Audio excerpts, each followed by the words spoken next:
And we're live. Dr. Jeremy Weiss here, founder of InspiredInsider.com. I talk with inspirational entrepreneurs and leaders like some of the founders you've heard of, some you've never heard of. I have Jennifer and Freddie. I'm in a remarkable story, and Freddie is gonna talk about a little about the businesses. But I've had the founder of Baby Einstein on, Jennifer, Julie Clark, and she grew Baby Einstein to $20 million with 5 employees and sold to Disney. But the most impressive part to me is when she was talking about beating cancer twice. It's the stuff that bridges business and our personal lives together. Okay. And the other thing I was going to say is Ed O'Keefe. Ed O'Keefe is the founder of Wake Up Foods.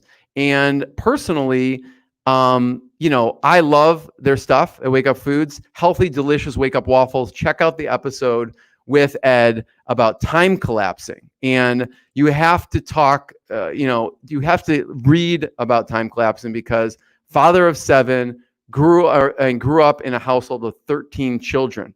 Okay. 13 children, Jennifer. And he has done everything from sold over $50 million in marketing systems for dentists, and started a supplement company with 7 kids. So it's amazing. Now, there's a reason, which you'll see in a second, why I talk about Ed and 7 kids, entrepreneurship, and Jennifer today. Before I tell you about it, this episode is brought to you by Rise 25. If you don't know about Rise 25, I won't go into it too much.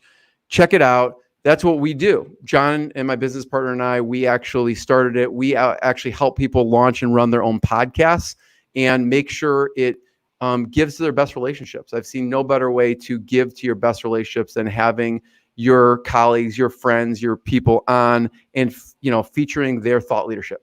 I do consider it, if you check out InspiredInsider.com, my about page, it's inspired by my grandfather who was a Holocaust survivor, and his legacy lives on because someone did an interview with him.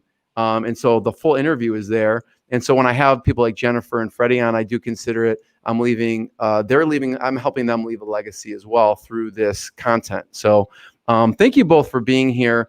And of course, I'm going to, give a special shout out. Thank you to Dean Dutro and Ryan O'Connor of Worth E-Commerce, because they introduced me to today's guest. Dean emailed me, Jennifer. He's like, you need to have Jennifer on. She's amazing. What she's done in her family life mixed with entrepreneurship is amazing. So thank you guys, Dean. You can check out their podcast, and I'm sure you could watch the interview with Jennifer there too, Relationship Commerce.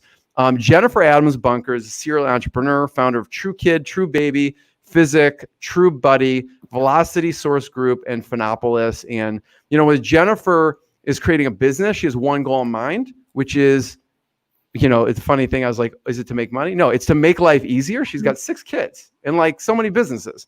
Make life easier. And mom of 6, it's not always easy to balance an entrepreneur and a mom. It's not honestly, Jennifer, it's not even easy to balance one or the other, like just in itself, right? So she's grown TruKid to well over 7 figures. Her goal is for each of her 6 kids to own their own business.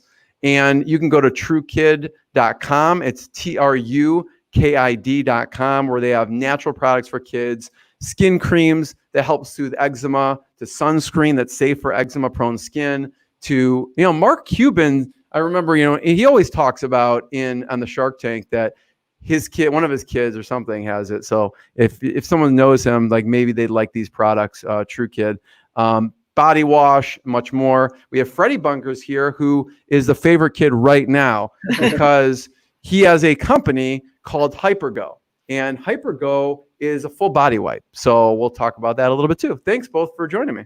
Yeah, thanks for having us. Well, it's funny you mentioned Ed because my husband is one of 14 kids. 14. Wow. Yeah. And, there are how many nieces and nephews? 50? There's like 51 first cousins, and it just gets bigger from there. And 65 second cousins. So it's what's Thanksgiving like?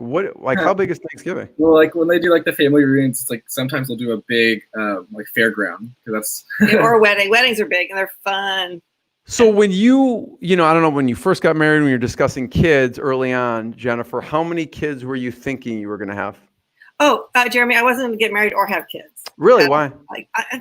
I just didn't think it. I just thought, I was going to forge in the world on my own, and I just didn't think I needed a guy to like support me.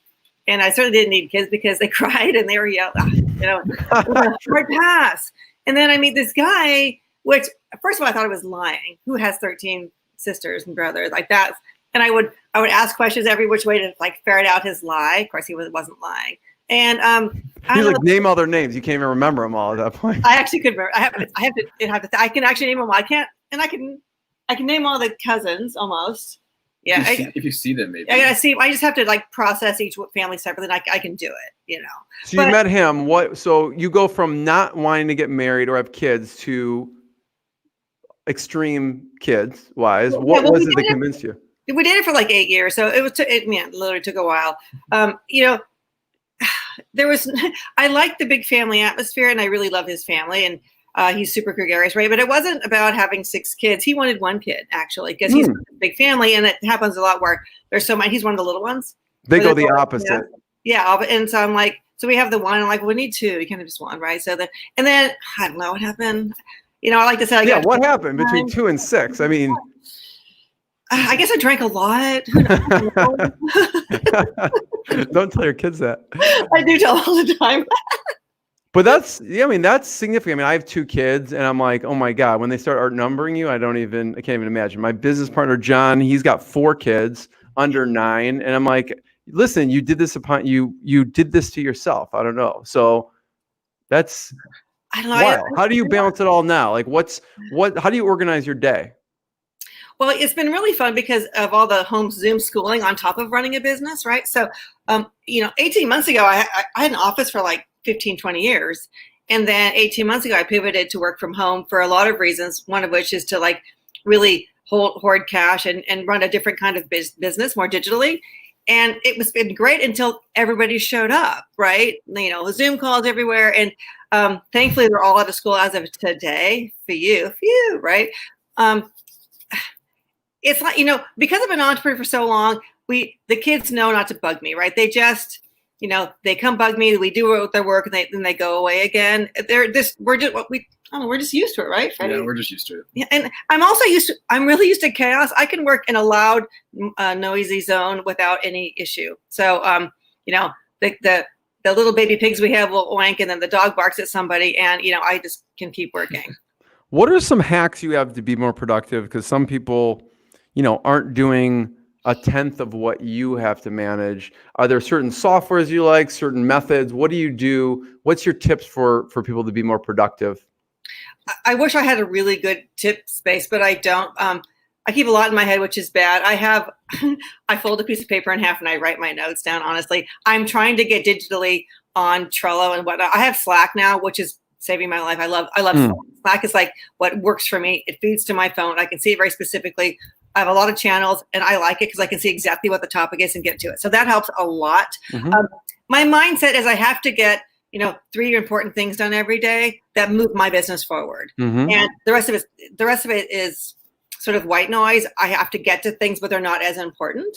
Which is probably true. Like what are the 3 things that must get done, and those get done. Everything else sort of just happens at some point. Yeah. What's happening now, though, I notice, is there's a lot more time during the day I'm not actually working, where if the kids are here, and then I tend to roll back at night. So I'm able to, I have the luxury of like dissecting my day. That's good. I mean, you have 3 big rocks that you want to get done, so you don't let the outside distract you. What? Give me an example. What are 3 things maybe this week that you were really focused in on, or in the past? What would be an idea of that? Well, the thing I'm always focused on is production, because that's sort of the hat that I wear. Is orders are placed, the supply chains are still active and working and not stopped up in some manner. That's super important. And the money, the finance part is rock 2. Make sure I have enough cash to pay for things. Make sure the books are right. Sort of the third thing. And then the third thing that's really important is our creative launch process. That we are we're making strides to get our products launched. That's sort of like those are the 3 main buckets that I focus on mostly every day and every week. Talk about starting TruKid. Which product did you start with, or products? What were the initial products? Well, when I started TruKid, I had a sourcing business that I had been actively running for 20 years, where we'd help U.S. customers source and manufacture goods in Asia. So I'd help, U.S. brands, make their products dream come true, right? Because I'm very, very good at manufacturing. And, I've been doing it for years. And then I recognized that there was a gap in the kids space. All my kids were little. I think my oldest one might have been 12 maybe at the time. So I had, 6 kids, 12 and under. And I was just noticing some kids using my products, and it was stinging their face. I'm like, oh God, why should you use my product? This probably isn't the right product for you. So I started researching kids brands, and there really weren't any around at the time. There's a ton of baby products. And I thought, you know what? This is an opportunity to make a product that can service my family and, have a new niche. And I thought I could be in the baby business, but, babies are babies until they're 12 months, 24 months old, right? Then they're done being babies. And I thought if I could have a family buy my products for 10 years or more, like that's a real sustainable customer. So I thought the kids space would be more sustainable. So I hopped into the kids space with kids. And, there weren't products out there for kids. From babies, you would move to adult products. I thought that was really weird. So, I just saw an opportunity. Hopped in. What were the initial products? What did you start with? I started off with sunscreen and hair care, sunscreen, hair care, and bath. And that was sort of like, the sort of basic, repertoire of bath products. And in the beginning, though, sunscreen was the product that sort of, was our anchor, because we had a product that was really natural, went on really well, highly rated, still is, all those things. And that was sort of our anchor product. And then we started building around it. And then what happened was we noticed that our customers were saying how we were serving their eczema needs, like kids with sensitive skin could use our product. Because they were now natural.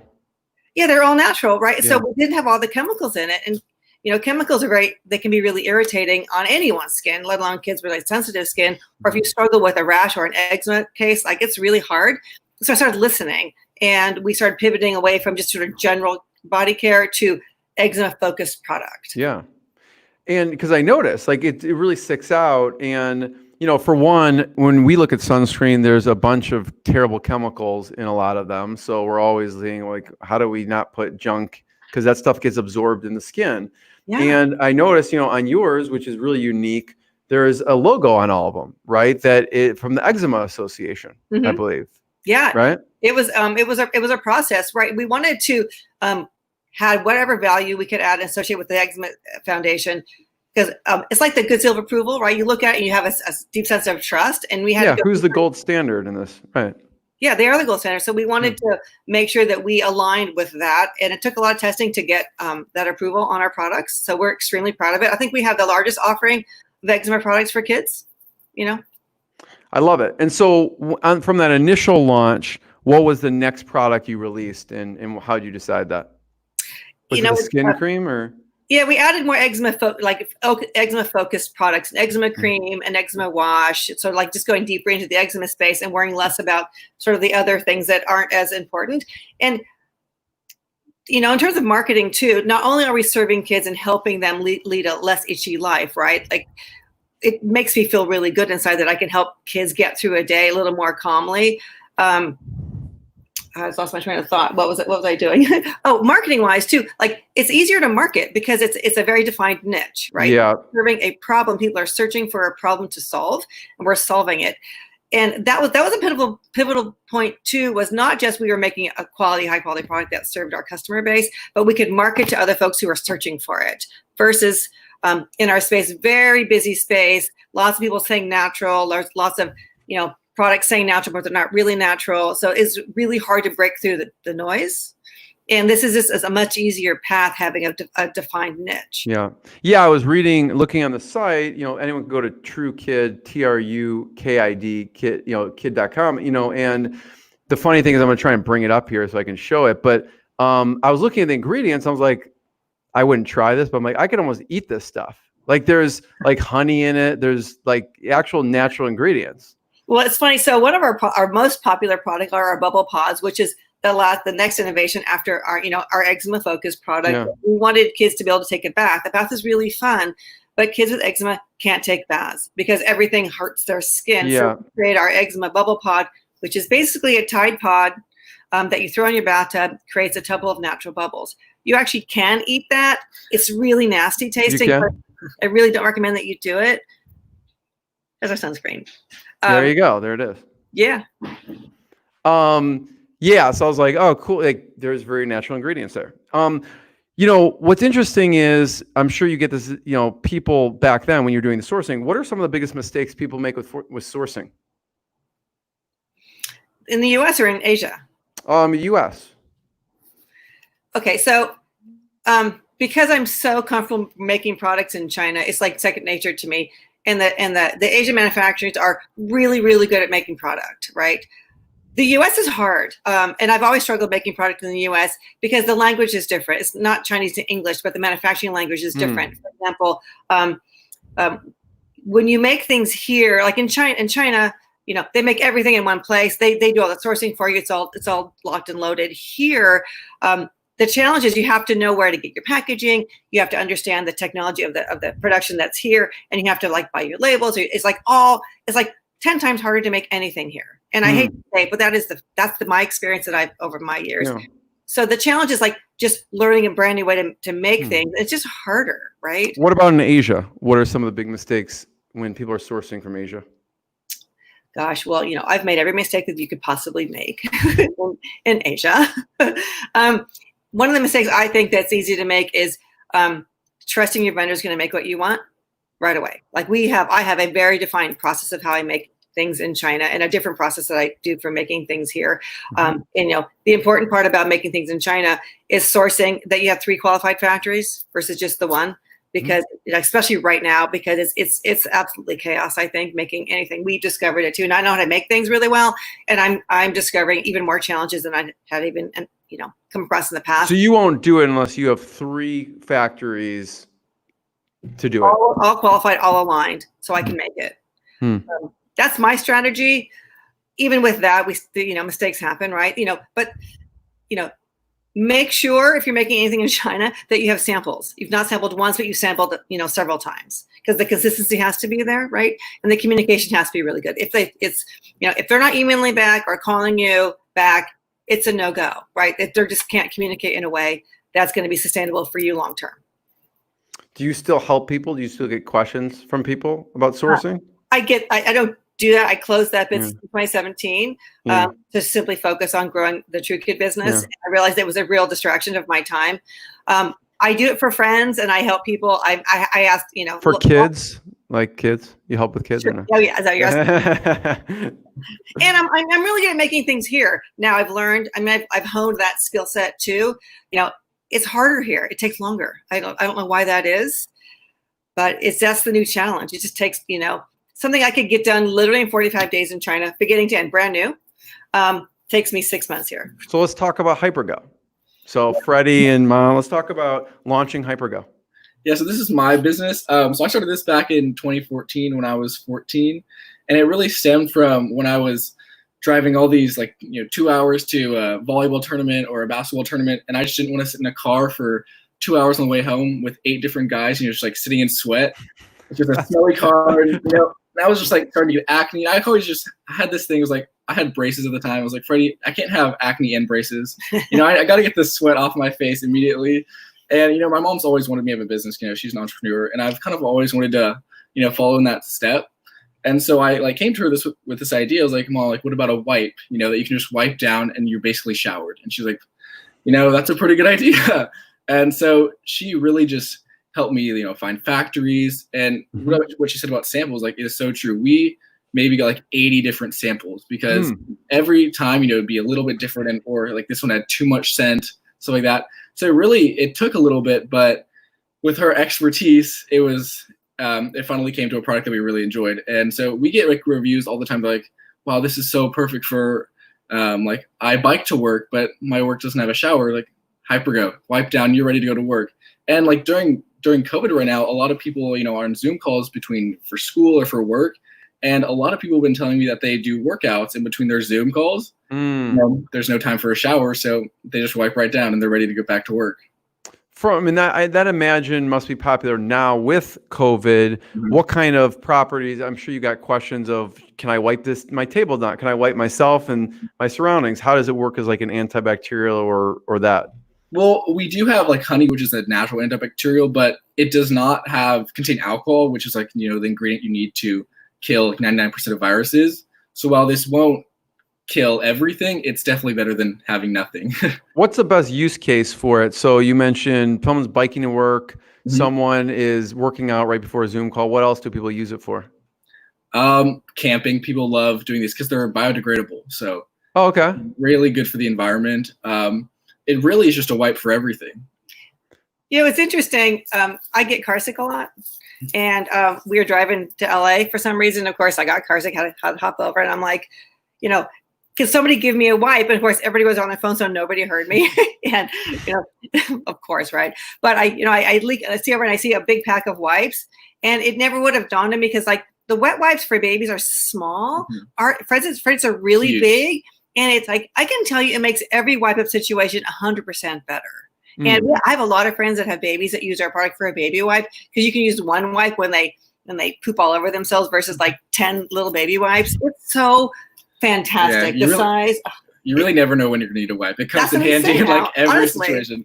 And like they're 12 by 12, so we just call it a square foot of clean. Like you'll never know when you need that. Yeah, it's awesome. So talk about launching it. So you get these 80 samples. You're like, okay, we need the best of the best. You got it. Talk about how you decide how many to order and then launching it. Well, so that was one of the big reasons why we didn't do, like start manufacturing in the US right away is because their MOQs were just way too high. I'm a 14-year-old. I can't order 100,000 pieces. That's just not feasible. And so China was really like the ultimate source because we were able to only order 10,000 to start, to see if this product could actually be launched and, people would like it. And so that's kind of how we settled on it because we just, could not launch that many MOQ pieces.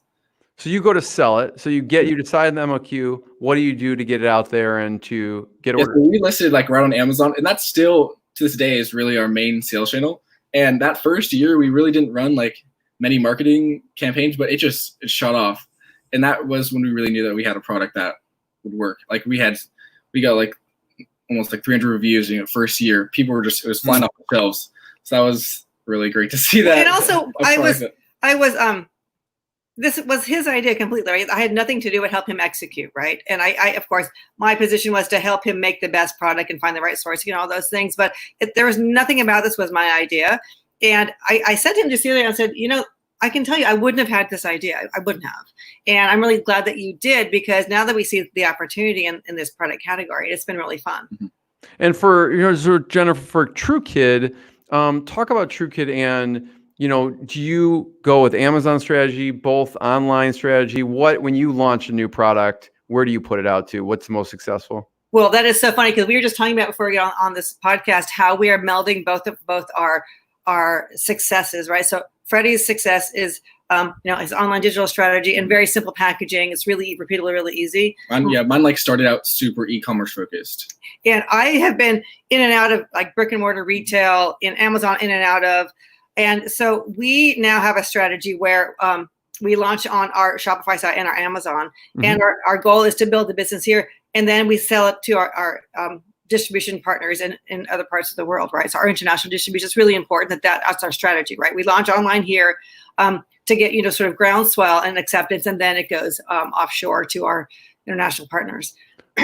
And talk about that. The distribution partners. What kind of partners? Are they doctors' offices more, or no? I haven't. So for my international people, we sell in several countries outside the U.S. and we have exclusive distributors in certain countries, right? So they buy up. We work a year in advance, and we participate in all their marketing. Because like that's our channel. We were talking about earlier, like simple is one of our core values, and simple supply channels, right? More than one. Amazon's a really strong business partner for us, like really, really strong. But I don't believe in having one channel. I like several revenue streams coming in case one has a problem. Because Amazon, even though our sales are still strong because we were deemed essential, it could easily have gone another way, right?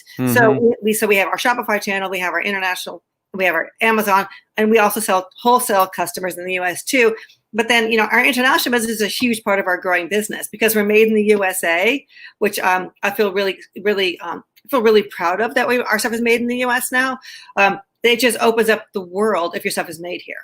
And so I want to make sure we have several channels that are all strong and all functioning at the same time for us to grow and scale our business. And Freddie's business was more just on Amazon. And so now he's starting to take the same approach with, a greater revenue streams. Yeah.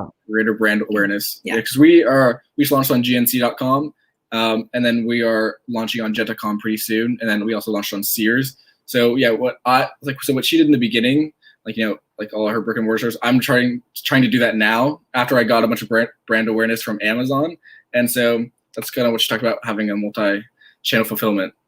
So Freddie, talk about your day a little bit. Obviously, well, now it's a little different from COVID, but when you were in school, like in actual school, when do you work on the business?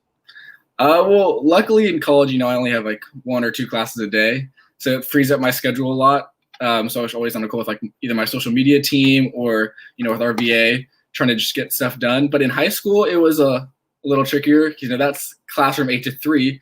So that's how I kind of still have that habit where I really work best from like 10 to 12 p.m. at night, 12 a.m. at night. That's our peak. Yeah. That's our peak work time is 10 to midnight. I kid you not. I have to be ready, and I start earlier in the day, so I'm building my nighttime stamina so I can work at the same time he's working, and we get so much done between 10 and midnight. I can't tell you. Talk about the team behind TruKid. What kind of team did you have to put in place?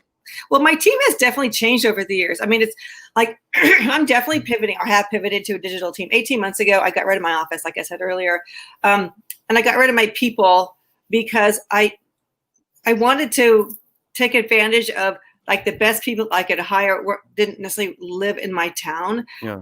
And I knew that I wanted to have a digital team because I feel like I could scale the business greater and faster. So that's what we did. So we have, product people and customer service people and, accounting people and all that stuff. And it's just such a better way to run the business now. I've had to change versus other people where I have to be more online and more digitally technology. I had to teach her Slack a little bit. A lot. Takes some getting used to. Yeah. Yeah, I'm still an email girl. I mean, it's just who I am. So, I'm getting better at technology. Hard to break that habit. Dude, it really is. And what's really hard for me too is paper. Is try to stop using paper. So that's one of my biggest challenges. Like, no, stop printing stuff out, right? So I have a big monitor now. I can look at things, paper, streamline, and set up the Slack and set up. Like we've been very good at creating processes that are repeatable now, right? So that's one of our main core, goals. What do you use to create processes? Do you use different, certain technology? Yeah, we start with Loom. We video the process from your desktop, right? Mm-hmm. And then we send it to the RVA or somewhere else to make sure they can repeat the process. Then it gets digitized, so we can have our our lockbox of processes. So that's what I've been challenging him these days because he's our chief digital officer and he's very good. He's very fast technology, and I'm like, but dude, you got to be able to hand it to someone else because you shouldn't be processing orders. And so he's now listening a little to get the process right. Because right now, so this is the perfect time because as we grow and scale, we don't want to have to go back and fix these processes or go back and try to do them. Get it done right now. There's just more important things I have to do with my time than processing orders. 100%. Yeah, I was on with shout out to Cameron Harold. I was talking to the other day. He runs a COO Alliance, and he was talking about how important processes are, SOPs are, and we were discussing. He uses Sweet Process. I actually know the founder Owen, so shout out to them at Sweet Process. But yeah, you're exactly right. The SOP in that process makes it so it's repeatable, and so you could hand it to someone else, and then you could focus on a better use of your time than doing something else. Someone also may be better at that thing than we are. So what was a pivotal hire for you, Jennifer? Like you're telling Freddie, Freddie, in like 2 years, like make sure you need to hire this this position. What's that? What was a pivotal hire for you as you were growing? It's going to have to be my production team for me because we're product focused, right? We're creating brand new product, and I need the team behind me. So having my head of product development is really important. So what does that look like? What do you look for in a product development team? It's really hard to hire that position because I'm really good at it, and I'm gonna say it out loud. I haven't found anyone who has a greater mastery of product development than I do because I've been doing it for so long. It is truly my strong suit. It's finding someone that can think like I think and ask the same questions, so I don't have to be doing all the heavy lifting of like, well, just say that, just think about that. Or how many factors did you find, right? So that is the toughest thing to do, I think, for for any business owner is the thing that you're best at, giving it to someone else or finding someone else. It's really tough. Yeah, it's hard. And I'm not an awesome hirer. I mean, I'm not. I mean, I was better at hiring when I had my sourcing business. Like I was like 95% accurate every time I'd hire someone, because for some reason, like that sourcing business was easier than creating brand new products on my own. I can't tell you why the difference is, but it is for me. So I take a little bit longer now to hire, and I screw up a lot. What were some? I'm curious because you have so much stuff coming through your desk, especially when you're doing the sourcing and now with product. What were some of the really interesting ideas that you saw other people come to you with? Oh, any weird, interesting ones?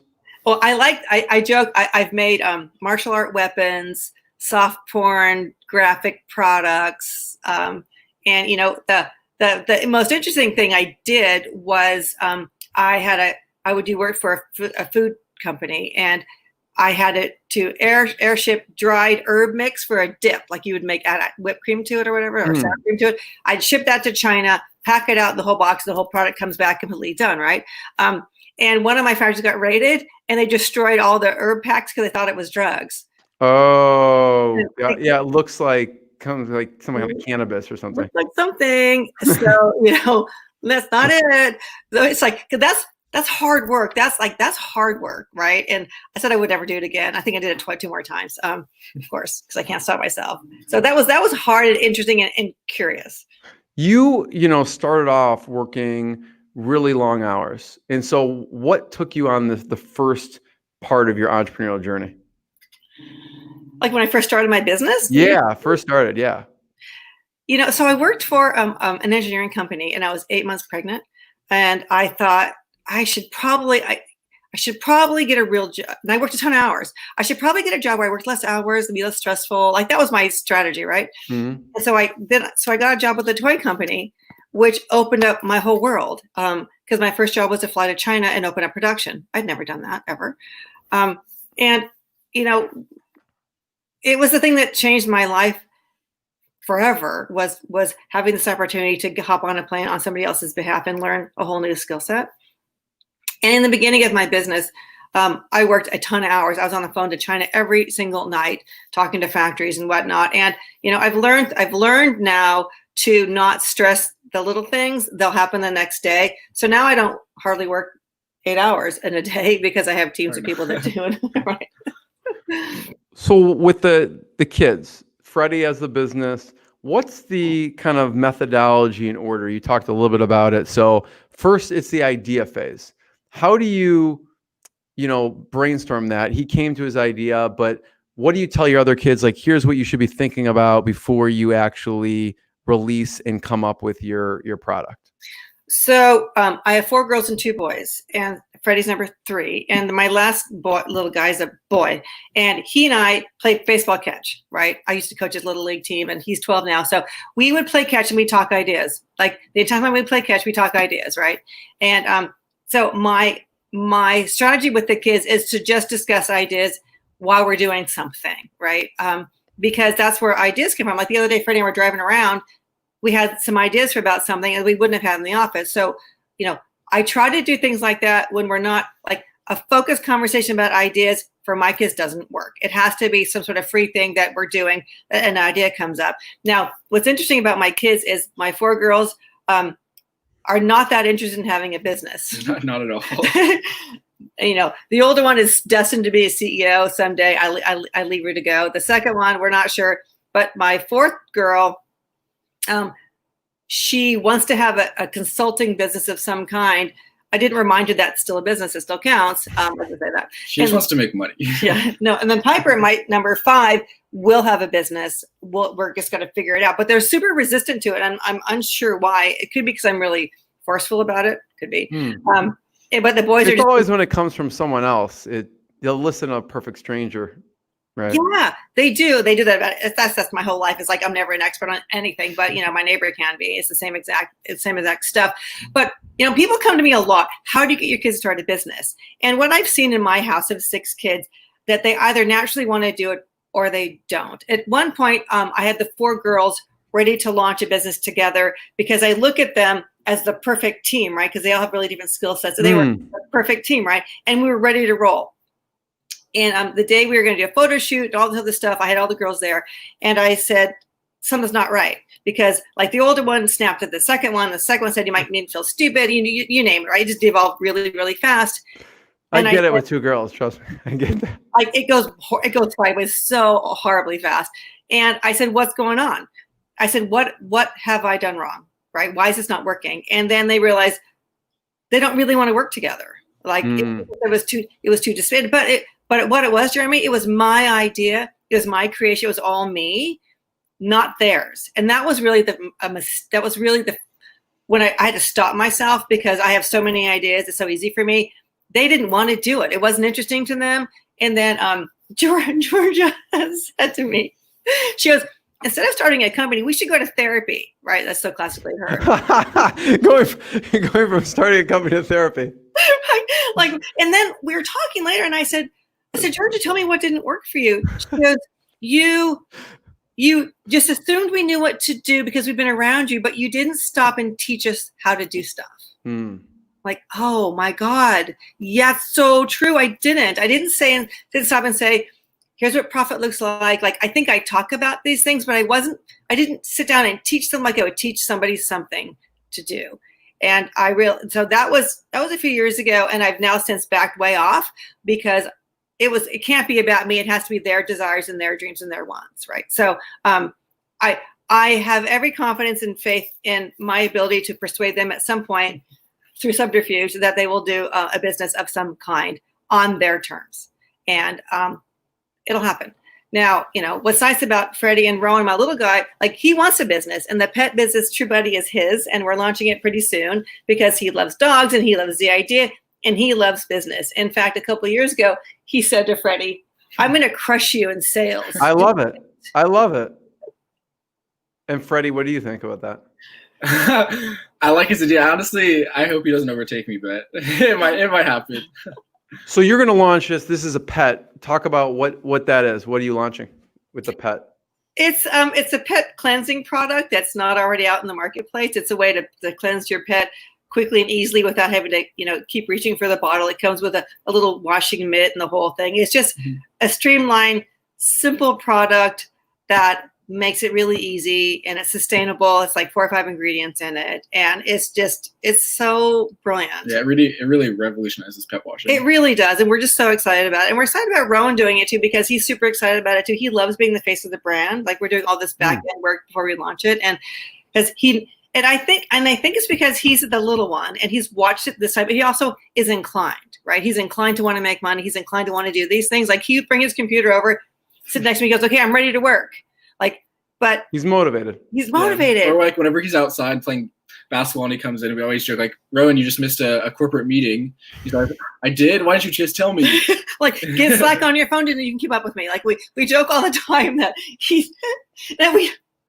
we charge him $500 for missing the board meeting. Like we're just joking though. But like get your technology right, dude. Like we talk like this, even though we're just really joking. But he's coming along and he has all the technology on his phone now, not to worry, right? So he gets to participate. But we want him to, so then he comes in and sits by us for a while, even though he didn't miss a board meeting. He didn't really miss anything. We were just, making. He's just trying to make sure he doesn't miss it again. Yeah. We honestly need a TV show about it. It's probably the importance of groups and peer groups. I know you're a big believer in, and you were president of EO San Francisco. So talk about EO and the effect of EO on your business and what you do. So EO is an entrepreneur organization. It's a global organization of CEOs, and it's designed to have peer-to-peer learning. For example, Jeremy, you're an entrepreneur. I'm an entrepreneur. We have a sort of a language of how we get through the day, and we talk about things. But what I love about EO is that it's a global network of peers that are struggling in the same way I'm struggling. For example, if I have trouble with HR, or I have trouble with production, or I have trouble with something else, or I need someone to help me scale my business, someone in our group has had experience for sure. And I can send emails to folks in other chapters in other countries and other people, parts of the world, and it's just a way to connect in a way that I can't connect with, say, my best friend who is not an entrepreneur, and she loves me and I love her, but she can't understand the same struggles that I'm struggling with. Where EO, I'm surrounded by people who are living the same life I'm living, the good, the bad, and the ugly. What's some great advice you've gotten from someone who, because of you, were an EO? There's just so much. I know Cameron Harold. He is, part of our group, and watching him work with Brian A. Hunter Got Junk has been really inspirational on how to scale a business, right? But recently Mike McCalla is also an entrepreneur, and it was about focus on one thing. And his other thing too recently was his book Profit First. Was entrepreneurs can be really poor because we're always putting money back into the business and not fix this next. Yeah. I love his books. I talked to him the other day, like you know him, Profit First, Fix This Next. Every single book he's written, The Pumpkin Plan, is fantastic. Yeah, he's so smart. It's so good. I'm really lucky to have him as my friend. I've been handing out this book like crazy. But the Profit First series book that he wrote really spoke to me because sometimes entrepreneurs don't take care of themselves financially. We just keep tapping the pool of resources we have and keep putting it back into the business. It's just like, no, you got to pay yourself and get the money out of the company. So you have to do that. And so that, that was probably the most recent bit of really good advice I had gotten. I'm lucky he's my friend because we don't pay ourselves well enough all the time, in your talk with James, like hoarding cash, my God, is now the best time to hoard cash. You got to be hoarding cash. With James Thompson? Yeah, James. Yeah. Okay. This is really important. You gotta have some cash reserves, especially right now. This is scary territory. And if you don't have some cash at hand, and Mike's book Profit First helps that happen. Yeah. Yeah. So James Thompson, buy box experts. I didn't remember that he said that, but now that you say it, he said, make sure you're keeping cash on hand. It's just really critical. And how we are launching new brands, Freddie and I, there has to be a certain, we must be profitable right away. I don't have tolerance for a long, lengthy, I hope this works kind of a thing, right? It has to be profitable, right? So there's a process that we go through to ensure that we're launching something that, first of all, the profit margin is what we've established and it can be, because then you can grow your business because you've got, this big runway of profit that you can, buy marketing and buy a new product and, grow your business in other ways. If it's not profitable, you have to just stop. And so that's part of our process. It's a risk. It's a risk. You buy 10,000 units. It's a comparison, right? Okay. 100,000. Whoa. Okay. Let's hold back a little bit, but 10,000 for a lot of people is a lot. So how do you ensure when you put that order in for 10,000 that you're going to, cause you're bootstrapping it, right? It's not like there's like a VC out, funding this thing. How do you ensure, anyone's going to be nervous regardless, but how do you ensure you're ordering these 10,000 that before you get them, what are you doing to make sure, okay, I don't want these stockpiling in my garage? Well, luckily I had my angel investor right here. But, before the product arrived, it takes a little bit for it to come to China. Yeah, but your angel investor, Freddie, is I wouldn't want to, I would take her seriously, so you knew she's like, you better get these flying off the shelves. I don't care. Right. So, luckily we had time before the product was coming. It's we got all our product photography done and we had our Amazon listings, optimized as best they could. And we really were I had all my friends go and buy it on Amazon so we could start getting reviews. And that's really a big part of it is no one's going to buy a product with no reviews. And so I feel like that was really the start of it. I had all my friends try out my product. I was like, please, I'll send you guys a code. Just go on Amazon and buy it. And it really, that's how we kind of just started building up. Once then more people, word spreads. It really was a lot of word of mouth or word of Amazon search, but it really just started spreading from there. But we did hope, the goal was that we'd be able to unload 10,000 pieces in a year, right? That was hoping. A lot, dude. It was a risk, right? It was a category I wasn't familiar with. And I felt based on our research that we could, if it failed, we could sell it, right? We could and get rid of it. I felt confident that no matter what, we wouldn't, maybe we broke even, but we wouldn't get hurt. And at the time we launched it, there was very little competition in the, workout wipe space. There's really nothing. So we were hoping that since we picked such a niche that, a lot of people need the white, but just there was no one to offer them that product. We're really hoping that this would, set off. Jennifer, what is any of you have any recommendations on other groups they should look at or books they should look at for business leaders or entrepreneurs? I know EO is one. Are there any other books or groups that you recommend people check out? Well, I'm always looking for new groups because, I for sure belong to a group, right? Freddie and I both belong to 10X, which is an online Slack channel for entrepreneurs, which, has lots of different categories and lots of different expertise. I kind of like that. Who runs that? Is that like more because you knew someone in the group, or can anyone who's an entrepreneur join that? I think it might be gated also. Okay. Yeah, I think I've heard of it. I think it is gated. I believe it is gated, right? That's probably all. There's, what was it? Gathering of Titans, whatever. Oh yeah, but that's part of EO. Let me see. Any other books that you're like tell your kids to listen to or read that would be helpful from a business standpoint or entrepreneur standpoint? Well, you know what? I'm a big fan of the 4-hour work week. Because I realize that I'm really productive, like I said, between 10 and midnight. So if I can get all my work done then, which is not exactly true, I'm going to get it done. So my kids all haven't read it. Like they resist things. I can't really write other than Mike's books. I read all Mike's books because they're easy to read and they're interesting and they're informative. Mike, what have you found? Like if you're talking to another person who's your age or maybe in high school and you're like, listen, you should check out this resource, or I found this helpful from your standpoint. Well, I think my generation's like less used to reading like really long things. So I'm just always Google searching. Like that's how I'm always finding new stuff.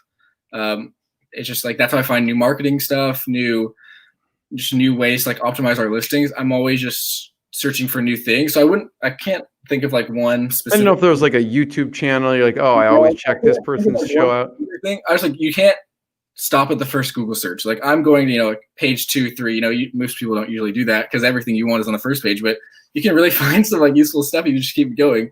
Because like maybe they're just not as like ready for. I want to highlight that for a second. That's a really smart piece of advice, Freddie. Like when I'm doing research on a guest and I talk about them, like, Jeremy, how do you know that? And I'm like, I went to the second page of Google. Like it's literally, how many people do it? I just dug much, a little bit deeper than everyone else, maybe the second, third page.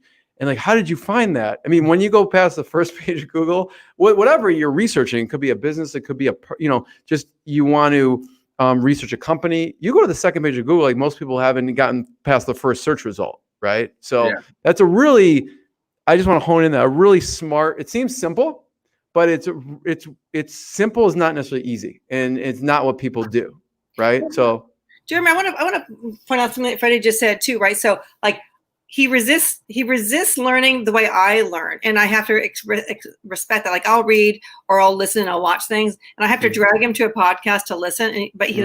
Because they don't have the patience, right? It has to be really short snippets. So when like TikTok. No joke. We should do this whole podcast on TikTok, right? It'd be over in 30 seconds or less. Seriously, that's where he finds all of his knowledge and he sends it to me, and then I send him articles, which he scans. And then like let's watch this thing. He's like, I don't want to watch it, right? Which is why this works really well, because I'm going to be reading things. He's looking at things that last 15 seconds, and somehow that works. We both bring like really different perspectives on like issues. Yeah, I don't ever see Freddie reading a business book. Not ever, actually. If there was a Cliff Notes, maybe he'd take a look at it. But that generation, and it could be just him. It's not interesting to them. They will find the information in other ways. Freddie, what software or technology are you trying to force your mom to use that you think is essential that she has not listened to yet on using? Well, I really like Asana. It's like a big user of Asana. Totally. Yeah. So like I was going through, like there's like Monday and all this stuff. I was like, I don't really want to pay for this. And Asana is like free for, smaller teams. So like we originally were using Trello, my mom had a little bit trouble using that. So I was like, let's just try Asana. And I haven't fully gotten her there yet, but it's how I keep so when we were like, designing new products, like we always do a lot of like give and take. She's like, I want this logo. I'm like, fine, I'll give it to you because I'm going to fight you on something else later down the line. I'm always tracking that in Asana. So if she ever says like, no, I gave you this logo or like this design aspect or this choice, I'm like, no, I have this written down. But like also I just use it to like track my like social media team. That's how I'm always sending them. I'm writing down like new ideas for like social media posts, stuff like that. It's just like a great tool to track all of my work. Yeah. +1 on Asana. What else? Anything else that she should be using? Totally. I'll second that 100%, Jennifer. I'll totally back that up, and happy to pull up our Asana board. We use it religiously. So yeah. I know I need to do it. It's just part of one of the things This isn't like an intervention or anything, but but we'll make it into one. You should intervene for sure because I do resist. I resist. That's like straight up. What else, Freddie? What other technology or things? So we talked about Slack, Asana. What are other critical software that you're seeing? For social media, like Sprout Social. Mm-hmm.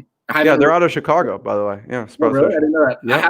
I haven't transferred. Like we always use like my. Why Sprout Social as opposed to one of the other ones? There's a lot of them out there. There's Buffer. I've had the founders of Buffer on, Meet Edgar on. What my social media team told me was that a lot of those Instagram like repostable things or like schedulers are being taken down or something like that because they're not following the strict Instagram guidelines because Instagram is choosing to. So specifically for Instagram. So like the Meet Edgar or the Buffers are fine for Facebook and LinkedIn or whatever, but you find Sprout Social is better for Instagram. Yeah, because I was told that it's the one that follows Instagram's guidelines so closely, so I know that it'll be here because a lot of them have been taken down apparently. Because Amazon wants you to be like posting by yourself and not having a machine do it, but that's just not feasible for businesses. And Sprout, we get insights into like the best hashtags. It's just I don't know, they kind of showed me that this is the tool they like, and I've just I've grown accustomed to using it, and so that's just I mean there's Hootsuite, there's Meet Edgar, there's Buff, there's so many out there. Yeah, we used to use Hootsuite, and that was prior to post for me. And so that's that's when we switched over to Sprout, and we've just been using that ever since. Okay, and you like it? Yeah, I like it a lot. Anything else? Well, yeah, go ahead. Well, we haven't mentioned Upwork. You're familiar with Upwork, right? Yeah, for sure.